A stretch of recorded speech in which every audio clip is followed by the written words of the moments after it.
오늘 예배 함께 하신 우리 모든 성도 여러분들 주님의 이름으로 환영하며 축복합니다.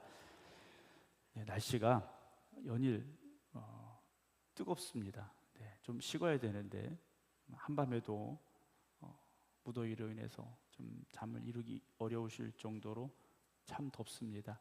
어제 좀 일이 있어서 낮에 운전하고 다녀올 때가 있어서 다녀왔는데요. 차에 이렇게 온도계가 있지 않습니까? 40도더라고요. 40도. 조금 더 있으면 41도까지도 올라가겠더라고요. 날씨가 상당히 뜨겁습니다. 늘 이렇게 계속 드리는 당부입니다만 무더위에 지치지 않도록 몸 관리를 잘 하시기를 다시 한번 부탁을 드립니다. 벌써 지치신 것 같아요. 중복인가요 오늘이? 초복, 중복, 그다음에 말복이죠. 그러면 이제 좀 더위가 지나갈 때가 점점 가까워 오고 있겠죠. 지금은 우리가 더하지만 12월 달, 1월 달 되면 또 왜 이렇게 추워? 분명히 우리가 그 소리 할 겁니다. 물론 우리 주변에 있는 환경들에 우리가 반응을 할 수밖에는 없죠. 당연한 겁니다. 그러나 환경이라는 것은 계속 바뀌지 않습니까? 지금 보면 불평할 일도 시간이 지나고 나서 보면 하나님의 뜻이었던 것을 깨달을 때가 있는 것이고요. 그래서 성경은 분명히 우리에게 말씀하십니다. 항상 기뻐하라, 범사에 감사하라 하고 계시죠. 오늘 무더위 때문에 지치고 때로는 짜증나신 일이 있었다 할지라도 오늘 기쁨과 감사함으로 예배드리는 우리 모두가 되기를 주님의 이름으로 축원합니다. 지난주에 드렸던 말씀 갈라디아서 2장 16절을 한번 더 보겠습니다. 2장 16절 보게 되면 사람이 의롭게 되는 것은 의로워지는 방법, 의로워지는 길입니다. 근데 의롭다라는 것이 무엇일까요? 의로워진다는 것이 무엇이겠는가? 그럼 우리는 왜 의로워져야 되느냐 하는 거죠. 하나님이 의로우시기 때문에 하나님의 자녀된 우리가 의로워져야 되는 게 맞죠. 그럼 누가 기뻐하십니까? 하나님이 기뻐하시는 거예요. 우리가 하나님의 자녀로서의 삶을 잘 살아가면 하나님이 기뻐하십니다. 그래서 하나님 마음에 흡족한 우리가 될 수 있는 거예요. 자, 근데 바꿔서 생각해 보면 내 주변에 있는 사람들에게 정말 잘해주고 싶고 그 사람 마음에 들기도 하고 싶고 한데 이게 잘 됩니까? 잘 안 되죠. 잘 안 돼요. 저희도 이제 집에 여자가 셋이 있지 않습니까? 여자들과 산다는 건 이게 쉽진 않아요. 더군다나 집에 여자 셋이 있으면 참 어렵습니다. 이렇게 기분을 잘 맞춰줘야 돼요. 제가 나름대로 노력은 하는데 잘 안 돼요. 원하는 바를 맞춰주기가 참 어렵습니다. 이렇게 하면 좋아할 것 같아서 이렇게 해줬는데 금방 또 이게 아닌 거예요. 그래서 아이들 키울 때 이제 그렇더라고요. 아이들 마음 잘 모르겠어요. 잘해준다고 하는데 애들은 뭔가 항상 만족감이 없어요. 박경원 집사님 막 웃고 계신데 잘 안 돼요. 우리가 사람의 마음에 드는 것도 참 어렵습니다. 하물며 하나님 마음에 든다? 여러분 이거 정말 어려운 겁니다. 근데 그걸 어떻게 하나님 마음에 들려고 했었습니까? 바울을 비롯한 바리새인들, 유대인들은 율법을 잘 지켜서 하나님 마음에 들려고 한 거예요. 하나님 나 의롭죠? 이렇게 보여드리고 싶었던 거예요. 그런데 그것 가지고 의롭다 할 수 있느냐? 그렇지 못하다라는 거죠. 율법을 아무리 잘 지킨다고 노력하고 애써도 그것으로 하나님을 기쁘시게 드릴 수 있는 것이 아니라는 겁니다. 그렇기 때문에 율법으로 말미암아 구원을 받을 수도 없다라는 거죠. 16절을 다시 보면 율법의 행위로 말미암음이 아니요 오직 예수 그리스도를 믿음으로 말미암는 줄 알므로 우리도 그리스도 예수를 믿나니 이는 우리가 율법의 행위로서가 아니고 그리스도를 믿음으로써 의롭다함을 얻으려 함이라. 율법의 행위로는 의롭다함을 얻을 육체가 없다라고 분명히 이야기합니다. 그래서 20절 보면 내가 그리스도와 함께 십자가에 못 박혔나니 그런즉 이제는 내가 사는 것이 아니요 오직 내 안에 그리스도께서 사시는 것이라. 이제 내가 육체 가운데 사는 것은 나를 사랑하사 나를 위하여 자기 자신을 버리신 하나님의 아들을 믿는 믿음. 하나님의 사랑이 이렇게 크구나. 하나님이 나를 이렇게까지 사랑하시는구나. 그 사랑 앞에 굴복되면 되는 겁니다. 하나님의 사랑이 나를 천하보다 귀하게 여기시고 계시다라는 것이 깨달아지면 된다라는 거죠. 그럴 때 우리가 십자가 앞에 나아갈 수 있고 하나님의 자녀의 자리에 우리가 서게 되는 거죠. 바울이 그 복음을 어디에 전했습니까? 가는 곳마다 전한 거예요. 그리고 오늘 편지를 받아 읽고 있는 갈라디아 지역에 있는 사람들에게도 똑같은 복음을 전한 겁니다. 바울이 여기서는 이 복음, 저기서는 저 복음을 전한 게 아니에요. 오직 그 복음을 전했는데 갈라디아 교회도 똑같은 복음을 전한 겁니다. 근데 오늘 3장 1절 보겠습니다. 어리석도다 그래요. 어리석도다. 그러니까 표현이 성경은 상당히 순화돼서 나옵니다. 될 수 있으면 좋은 표현을 성경에 쓴 거예요.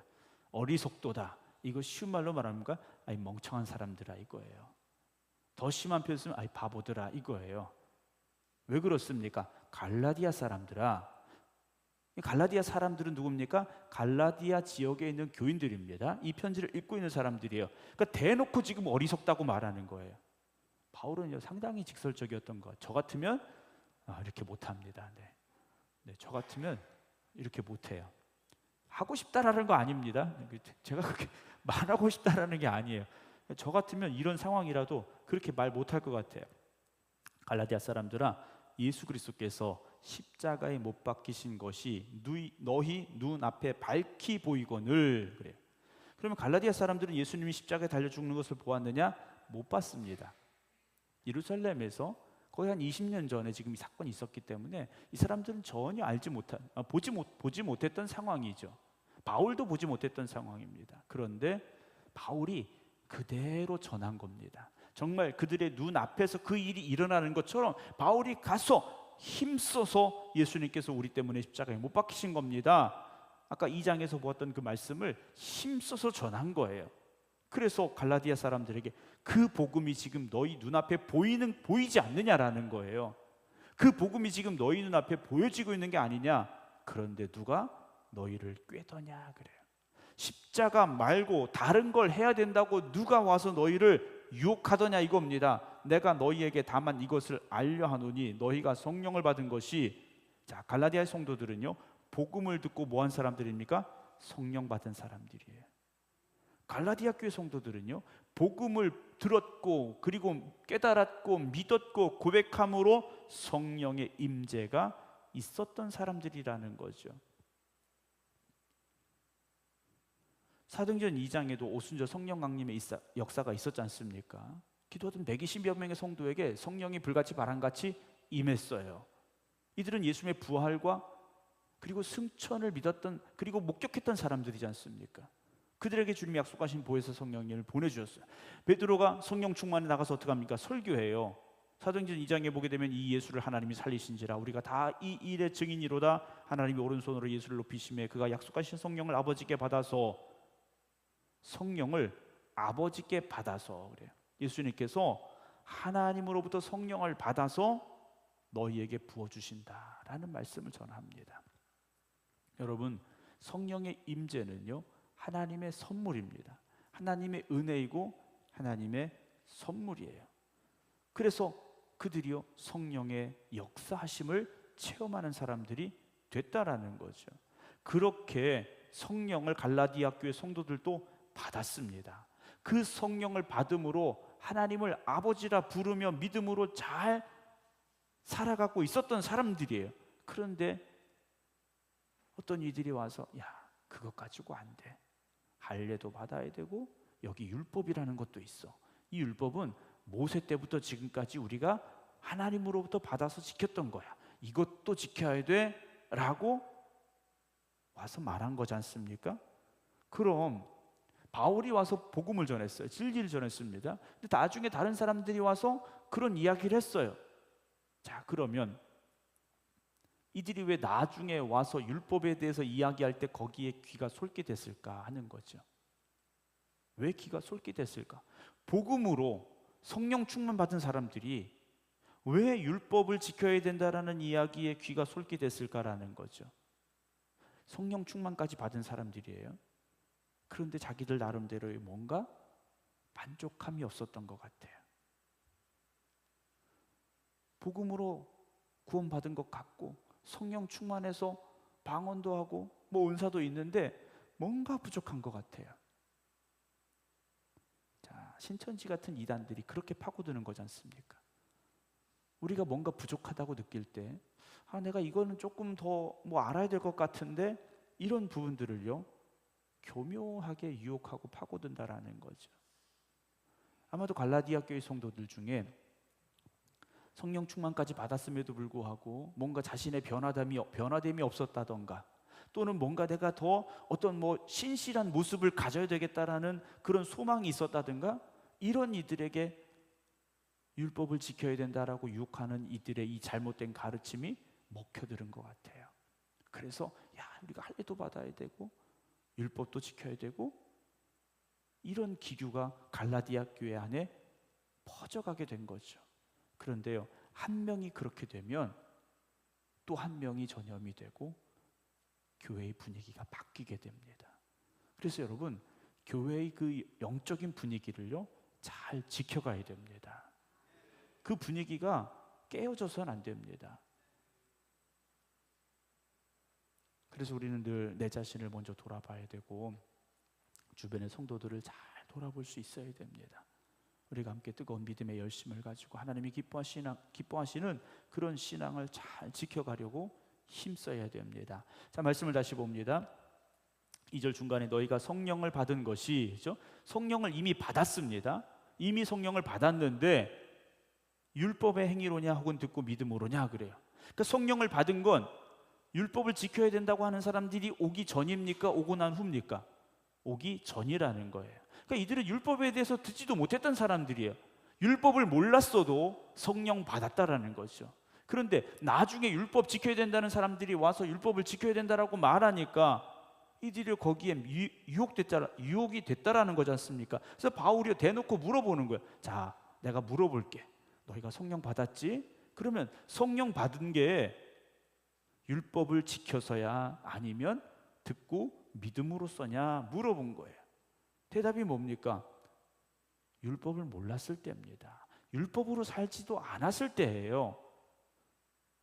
3절입니다. 너희가 이같이 어리석으냐 그래요. 이같이 어리석으냐. 왜 이렇게 어리석으냐라고 바울이요 다시 한번 그들을 책망하고 있는 겁니다. 귀한 은혜로 선물을 받은 거지 않습니까? 구원이라는 은혜도 받았고 성령이라는 귀한 선물도 받은 사람들이에요. 그래서 바울이 말하는 겁니다. 성령으로 시작하였다가 이제는 육체로 마치려고 하느냐 그래요.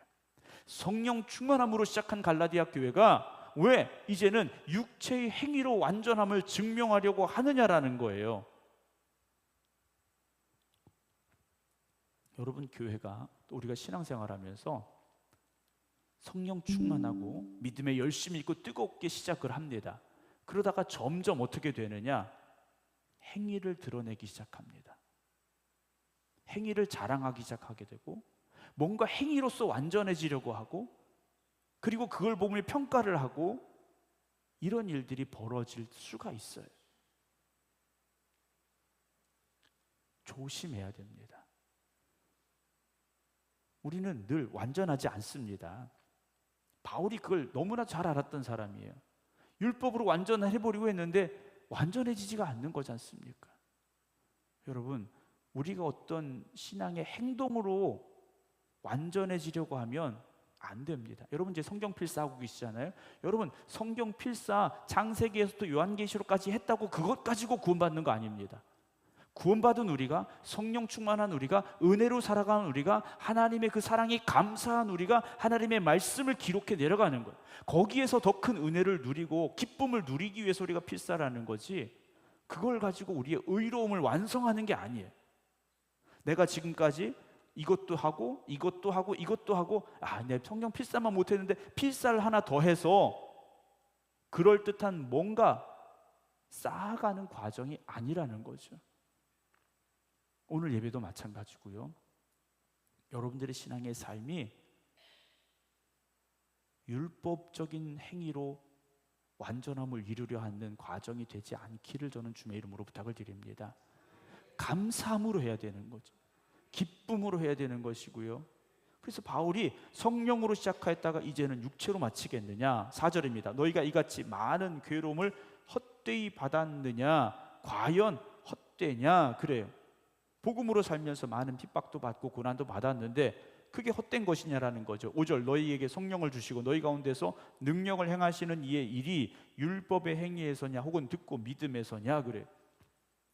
하나님께서 그들에게 성령을 주셨고 그 성령의 역사가, 성령의 능력이 나타났는데 그 모든 것들이 율법을 잘 지켜서 율법의 행위가 있어서 나타난 것이냐 혹은 듣고 믿음에서냐라고 다시 한번 묻고 있습니다.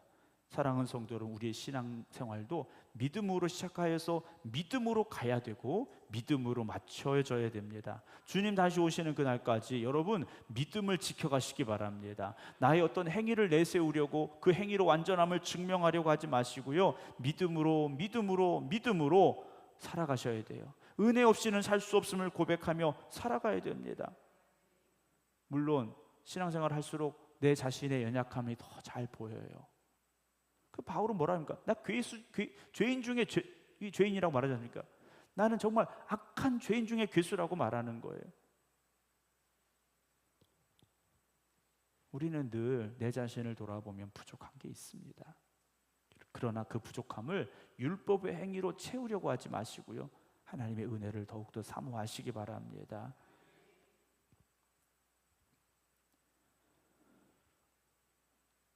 (6절입니다) 아브라함이 하나님을 믿음에 그것을 그에게 의로 정하셨다함과 같으니라. 그래요. 자, 아브라함이 믿음의 조상이라고 불렸지 않습니까?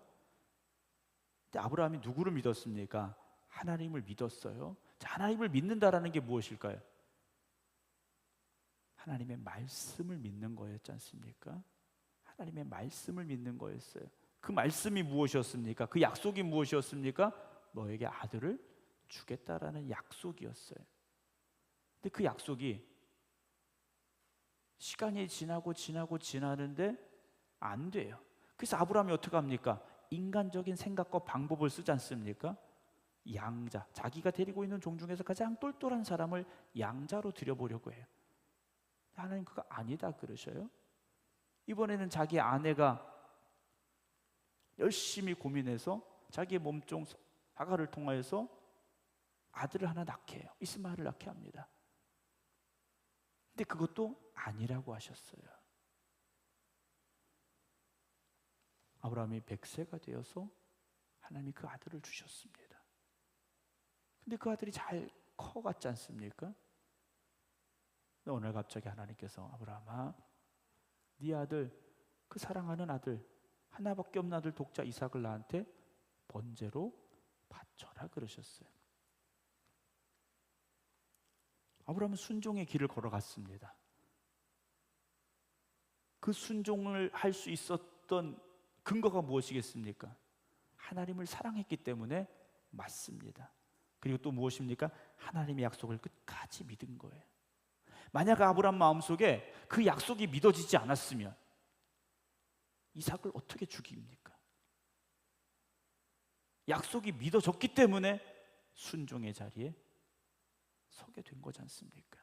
그래서 하나님께서 아브라함을요 인정하셨지 않습니까? 그의 믿음을 인정하셨어요. 의롭다고 칭하셨어요. 사랑하는 성도 여러분, 당장 뭔가 변화가 없고 뭔가 응답이 없고 뭔가 새로워지지 않는 것 같다 할지라도 하나님의 약속을 믿으시기 바랍니다. 하나님의 말씀을 붙잡으시기 바랍니다. 아브라함이 그렇게 믿음으로 나아갔지 않습니까? 7절 그런즉 믿음으로 말미암은 자들은 누구의 자손입니까? 아브라함의 자손. 그냥 교회 다니니까 아브라함이 자손이 아니에요. 아브라함과 같은 뭘 가져야 됩니까? 믿음을 가져야 됩니다. 그 믿음의 사람들이 되셔야 돼요. 또 하나님이 이방을 믿음으로 말미암아 의로 정하실 것을 성경이 미리 알고 먼저 아브라함에게 복음을 전하되 모든 이방인이 너로 말미암아 복을 받으리라. 세상 모든 족속이 아브라함으로 말미암아 복을 받을 것임에 대해서 이미 창세기 12장에서 하나님께서 약속하셨어요. 세상 모든 민족입니다. 유대 민족이 아니고 이스라엘 땅만이 아니고 세상 모든 민족이에요. 세상 모든 사람이 아브라함으로 말미암아 복을 받을 것이다 이미 말씀하셨어요. 세상 모든 사람들이 누굽니까? 이스라엘 땅을 넘어서서 모든 이방 민족들에게도 그 복음이 전해질 것이고, 그 복음을 믿음으로 받아들이고 믿음으로 살아가는 사람들이 아브라함의 자손이 되어서 아브라함에게 주신 그 축복이 오늘 그들에게도 임할 것임을 성경은 말씀해 주고 계시다라는 거죠.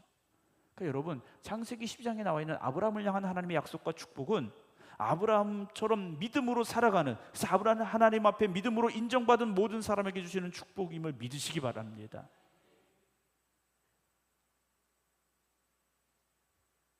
4,000년 전 아브라함에게만 주신 약속이 아니라는 거죠. 아브라함에게 이 아브라함을 예로 들으신 거예요. 본으로 삼으신 겁니다. 믿음의 사람들의 본을 삼으신 거예요. 그래서 지금도 그 믿음을 가지고 살아가는 사람들에게 하나님은 동일하게 역사하시고 동일한 축복을 주시는 하나님이 되심을 믿으시기 바랍니다. 그래서 9절에 그러므로 믿음으로 말미암은 자는 믿음이 있는 아브라함과 함께 뭘 받습니까? 복을 받느니라 그래요. 사랑하는 성도 여러분, 그 축복이 오늘 여러분들에게 임함을 믿으시기 바랍니다. 10절 무릇 율법 행위에 속한 자들은 어디에 있습니까? 저주 아래에 있나니. 율법으로는요 의로워질 수가 없는 겁니다. 하나님을 기쁘시게 해드릴 수가 없는 거예요. 기록된 바 누구든지 율법책에 기록된 대로 모든 일을 항상 행하지 아니하는 자는 어디에 있습니까? 저주 아래에 있는 자라 하였음이라 그래요. 여러분, 하나님의 말씀을 우리가 1.1획도 틀리지 않고 다 지킬 수 있느냐? 완전하게 완벽하게 지킬 수 있느냐? 그렇지 않습니다. 내 이웃을 내 몸같이 사랑하라. 여러분, 이게 정말 힘들어요. 사랑하는 사람도 끝까지 사랑해 주기가 쉽지 않아요.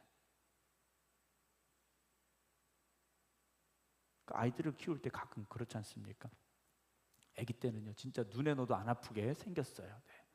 엄마 젖 먹고 이럴 때는. 근데 이제 애들이 아장아장 걷기 시작하고 거기다 이제 말하기 시작하고 이러면 이게 미운 4살이 돼버립니다. 이게 내 자식인지 왼수인지 이제 구분이 안 갈 때가 오게 돼요. 여러분, 완벽하게 우리가 살아갈 수 없습니다. 어느 누구도요 완전할 수도 없고요.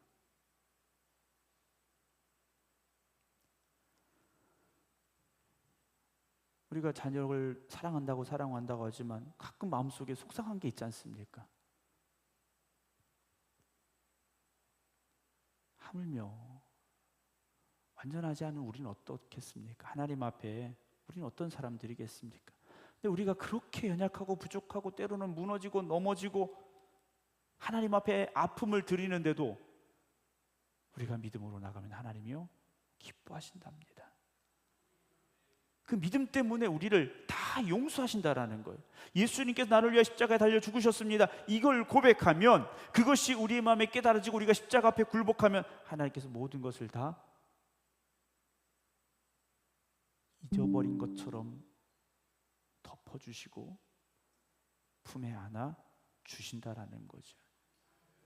11절입니다.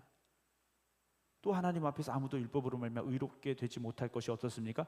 분명하니 이는 의인은 믿음으로 살리라 하였음이라. 율법은 믿음에서 난 것이 아니니 율법을 행하는 자는 그 가운데서 살리라 하였느니라. 그리스도께서 우리를 위하여 저주를 받은 바 되사 율법의 저주에서 우리를 속량하셨으니.